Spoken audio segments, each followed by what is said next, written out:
super. Nina Schmitt, vous travaillez pour l'Observatoire des inégalités. Notre sujet cette année, c'était les questions de visibilité à invisibilité. Qu'est-ce que vous travaillez à rendre visible dans cet observatoire ? Alors l'Observatoire des inégalités, je reprends, c'est une association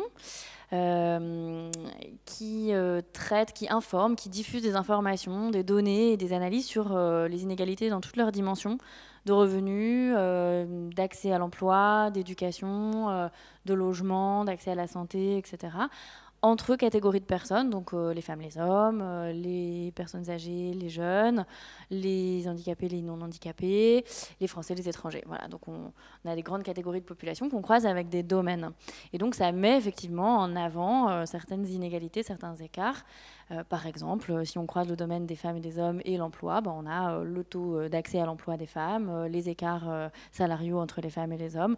Voilà, donc on met finalement en avant des écarts en croisant les catégories de personnes et les catégories et les grands domaines d'inégalité.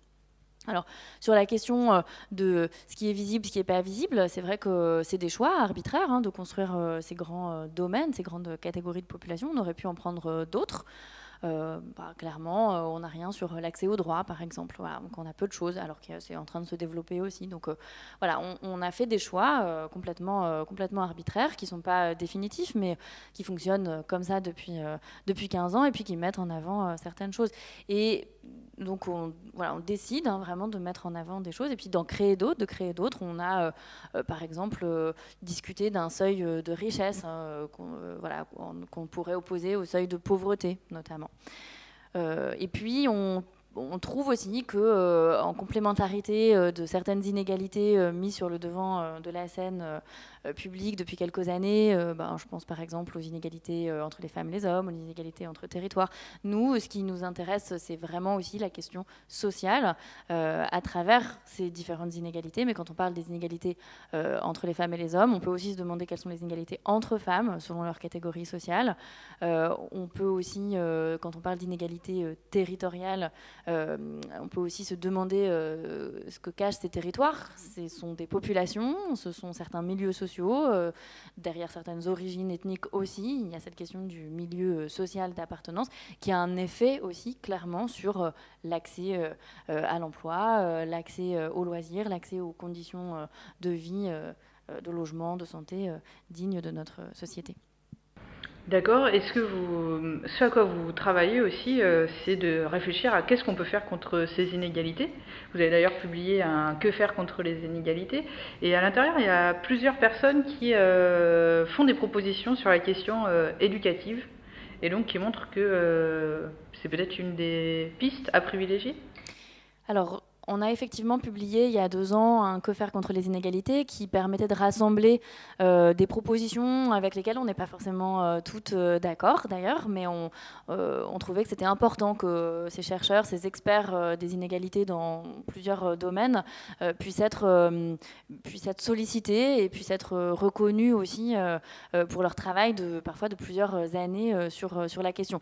Sur la question de l'éducation, de la lutte contre les inégalités à l'école, ça nous semble primordial parce que c'est assez structurel. Et là, d'ailleurs, on voit bien aussi dans les inégalités d'éducation, donc d'obtention de titres scolaires, etc., puis de réussite à l'école, on voit bien aussi comment le milieu social va creuser les écarts, mais aussi comment le système éducatif tel qu'il est dans notre société et qu'on a du mal à faire bouger, va aussi créer des inégalités en valorisant certaines matières, en valorisant un certain académisme. C'est vraiment la façon dont on fait l'école, de beaucoup évaluer, de voir que la finalité aussi, c'est le diplôme à la fin.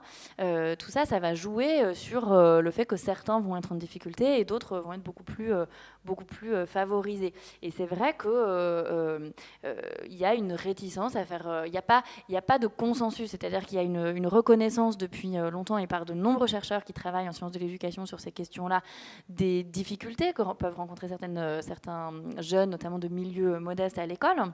Et donc on voit bien d'où ça peut venir. On a des exemples internationaux qui montrent, notamment dans les pays scandinaves, comment une réforme du système d'éducation permettrait de réduire les inégalités en évaluant moins, en revenant à d'autres matières, en valorisant d'autres savoirs, d'autres compétences, etc. Et donc on voit bien comment ça pourrait marcher, mais il n'y a pas de consensus politique là-dessus. Dans ces pays-là, il y avait ça a pris 10 ans et il y avait de grands chantiers qui étaient possibles. Là, on voit bien comment certains n'ont pas tellement envie que ça bouge, et c'est ceux à qui profite aussi ce système d'éducation qu'on va retrouver ensuite à des postes, aux grandes élites culturelles. Ce sont les grandes élites culturelles de notre pays. On voit bien que quand on décide de faire bouger les classes d'excellence, etc., tout de suite, ça rue dans les brancards, et qui rue dans les brancards les gens qui bénéficient notamment de ces classes d'excellence ou du latin, ou voilà. Il y a vraiment des réticences politiques qu'il faudrait abattre pour qu'enfin il y ait une plus grande égalité dans le domaine de l'éducation. Mais qui dit égalité dans le domaine de l'éducation dit égalité dans la société complètement. Donc ça renvoie aussi à notre système de place sociale, de position sociale dans nos sociétés plus généralement.